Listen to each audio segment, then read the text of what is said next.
Chapter 78. Killing of Dantavakra, Viduratha, and Romaharsana.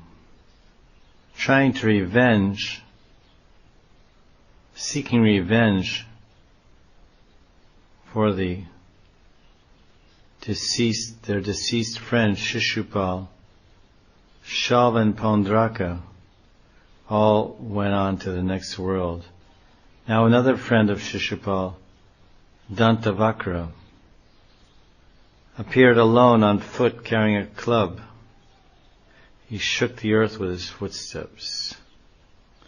Although his friends were already dead, Dantavakra wanted to complete their death rites by killing Krishna to avenge for their death. Seeing his opponent on foot, Krishna dismounted his chariot. Raising his club, Dantavakra said, "Ah, what luck to have you come before me today." Vishnu says, Goddess Saraswati reveals a hidden meaning as follows. Being freed of false pride, because the word is durmad, Dantavakra spoke to Mukunda how it had come in his third lifetime to give him liberation. Dantavakra said, "My Lord, after waiting 3 lifetimes for the Brahmana's curse to run its course, today I am seeing my master who gives liberation. This is very auspicious. Bhadram, Bhadram." So the idea behind Dantavakra's statements is that Jaya and Vijay were cursed by the baby Brahmins, 4 Kumaras, and they had to take 3 births as demons and be killed by the Lord in Satyuga, Tretyuga, and Dwapara. In Satyuga, Jaya and Vijay came as Hiranyaksha and Hiranyakashipu, and Varaha and Sringadev vanquished them. In Tretyuga, Jaya and Vijay came as Kumbhakarna and Ravana. And of course, Bhagavan Sri Ram destroyed them. In Dwapara Yuga, Jaya and Vijay came as Shishupal and Dantavakra. And sometimes it's said that Jaya and Vijay come in Gaur Leela as Jagai and Madhai. Krishna was a maternal cousin of Dantavakra. How so? Because Dantavakra's mother, Shrutashrava, was the sister of Vasudeva, Krishna's father. Dantavakra said, though you are my lord, you have now appeared as my cousin. Nevertheless, it is proper that you desire to kill me who am envious of my own cousin. Taking another meaning of this verse, Atestvam Gadaya Amanda, Dantavakra is saying, my dear Lord Krishna, you are not foolish. Therefore, with your club, which is powerful as a thunderbolt, you will kill me and I will attain you by going back home, back to Godhead. I am describing your club to attract the common people.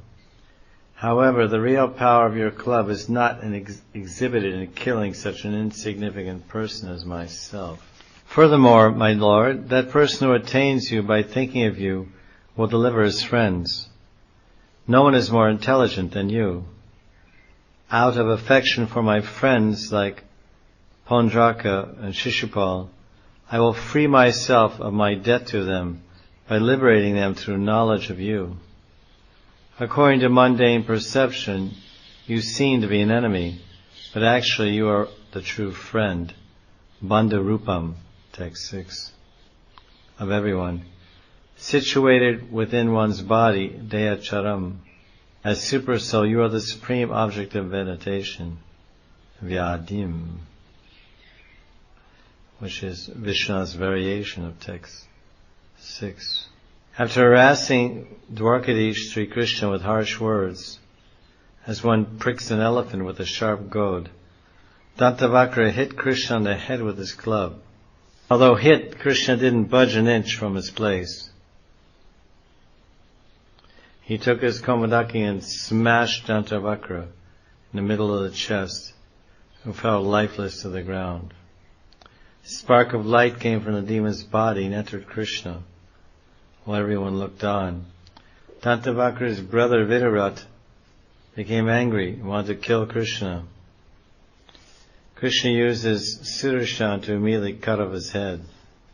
After killing these demons, Krishna returned to his capital in Dwarka. Surrounded by the Vrishnis, there was lots of music and celebration by the Apsaras and Yakshas and Kinnaras, Charnas, Gandharvas, etc. Thus Krishna, Yatra Yogeshwara, Evam Yogeshwara Krishna, Bhagavan Jagat Ishvara, Yate Pashu Dristinam, Nirjito Jayat Itisa. He is the Lord of the universe, never victorious. Only those of beastly vision think he is sometimes suffers defeat. Pashu Dristi. Vishwanath. Specific details about the killing of Dantavakra are contained in Uttarakanda of Padma Puran. Padma Puran is saying that upon hearing that Shishupal had been killed, Dantavakra attacked Mathura to kill Krishna. Hearing about this, Krishna mounted his chariot and went to Mathura. Day and night, Krishna and Dantavakra fought at the gate of Mathura.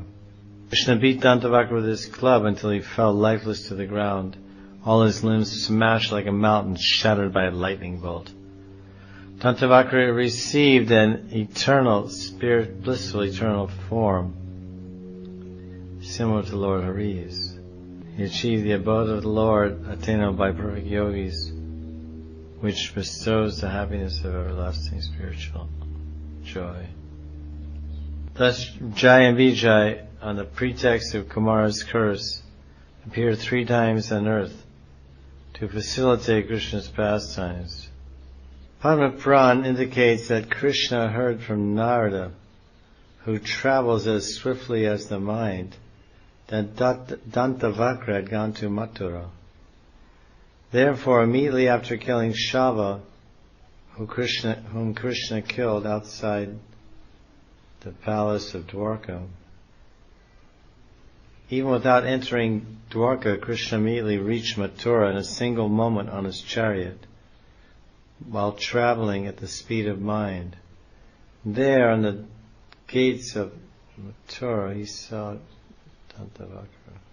Thus it is even today by the gate of Mathura facing the direction of Dwarka. There is a village known in the local language as Datiha, which means Dantavakraha, the killer of Dantavakra. This village of Dantavakraha or Datiha was founded, and it's still there today, was founded by Krishna's great-grandson Vajranama. The Padma Puran goes on to explain that after killing the wicked demon Viduratha, Krishna crossed the Yamuna and went to Nanda Braj, where he greeted and consoled his aggrieved parents, Nanda Baba and Yashoda. Nanda and Yashoda drenched Krishna with tears and embraced him. Krishna returned their love by offering obeisances.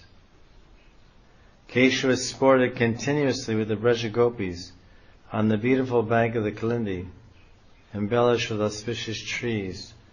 Dressed as a cowherd boy, Krishna stayed for 2 months, immersed in deep love, enjoying various pastimes. Afterwards, Nanda Maharaj and all the cowherd men, with their wives and children, and all in their transcendental forms, boarded a celestial airplane and went to the supreme Vaikuntha planet, namely Goloka Vrindavan, by the mercy of Vasudeva Sri Krishna. They entered the Yamuna and came out in the spiritual world.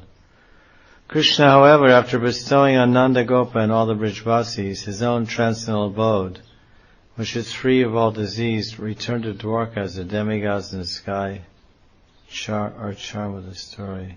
Rupa Goswami comments, Drona and other demigods had previously appeared on earth to emerge as partial expansions of Nanda Maharaj, the king of Braj, and other Brijvasi Bhaktas. At this time it was these demigod expansions who Krishna set off to Vaikuntha. Sri Krishna is first perpetually enjoying pastimes in Vrindavan with his immediate devotees. As the inhabitants of Ayodhya, when Krishna was on the earth planet in Treta Yuga, they went to Vaikuntha or Ayodhya Dham in the spiritual world in their self-same bodies during Ram's appearance. Similarly, in Dwarpara Yuga, during Krishna's appearance, those living in Braj went in their self-same bodies to the spiritual world. Srimad Bhagavatam confirms Krishna's journey from Dwarka to Braj in the following verse. 1st Canto, 11th chapter, verse 9. Yar Yambujaksha Pasasara Bhovavan Karun Madun Bhata Surid Tidrikshaya Tratarbada Koti Pratima Shano Bhavet. O lotus-eyed Lord Krishna, whenever you go away to Mathura, Vrindavan or Hastinapur to meet your friends and relatives, every moment of your absence for us queens in Vrindavan seems like a million years. This first 9th verse indicates that even when Krishna was living in Dwarka, he was also returning to Vrindavan occasionally,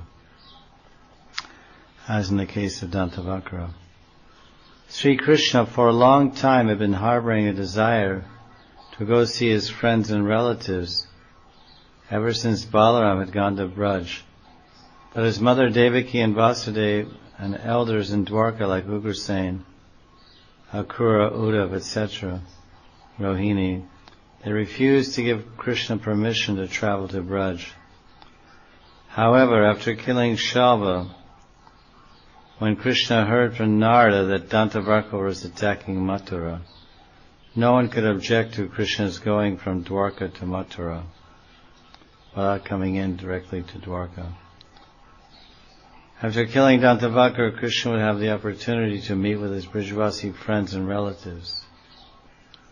Krishna went to Braj to dispel the feelings of separation of inhabitants. Krishna stayed for 2 months enjoying Vrindavan like before. He left to Mathura to kill Kamsa. After 2 months, Krishna withdrew his Braja pastimes from mundane eyes by taking the demigod portions of his parents, Yashodananda and other relatives and friends to Vaikuntha. Thus, in one complete plenary manifestation, Krishna went to Goloka in the spiritual world. In another, he remained perpetually enjoying in Braj, while invisible to the material eyes, Aprakrita Leela. And yet, in another plenary manifestation, Krishna went alone on his chariot back to Dwarka. Shukadeva thought that Parikshit might ask him, "O great sage, how is it that the same Krishna who caused the cowherds to attain Vaikuntha in their self-same bodies also caused the residents of Dwarka to attain such inauspicious condition in the course of his Moshala Leela?" Understanding that this would upset Parikshit because he identified with the Yadus, Shukadeva Goswami did not tell him this story we just enunciated from Padma Puran. Shukadeva vaguely suggests the story by using the verb vivesha, entered in text 15, which means Krishna finally entered Dwarka with his associates after performing other pastimes that are already known. Therefore I will not mention this in Padma Puran. Bhagavatam does not describe how Krishna's Braja Leela ended. The account as given in Padma Puran should be accepted as true by all. Vaishnav Toshani, Sanatana Goswami's Tika in 10th Canto, gives the following list or sequential list of Krishna's pastimes. First, Krishna from Dwarka went to Kurukshetra for the solar eclipse, and there he met the Brajagopis. Then from Kurukshetra he went to the Rajasuya assembly in Indraprastha to observe the Rajasuya Yagya of Maharaj Yudhisthira. Then there was a gambling match in Indraprastha, and the attempted disrobing of Draupadi by the Duryodhana and company. Then the Pandavas exiled to the forest. Then Shalva and Dantavakra were killed. And then finally Krishna visited Vrindavan and wound up his Vrindavan pastimes. Hearing that the Kurus, led by Dhritarashtra and Duryodhana, were preparing war with the Pandavas, Lord Balaram decided to go on yatra. Krishna killed all the wicked demons up to Viduratha and then put aside his weapons. But Balaram did this only after killing Balvala and Romaharsana, because Balaram had friendship with Duryodhana and Yudhisthira. They will both invite me to their side, so he couldn't know which one to choose. So he left on the pretext of visiting holy places. He describes his Tirtha Yatra. He visited all the holy places along the Ganga and Jamuna. Arrived at Naimisha forest, and great sages were performing a big yajna, presided on by Romaharsana, disciple of Vyasadeva.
Grantaraj Srimad Bhagavatam Ki Jai.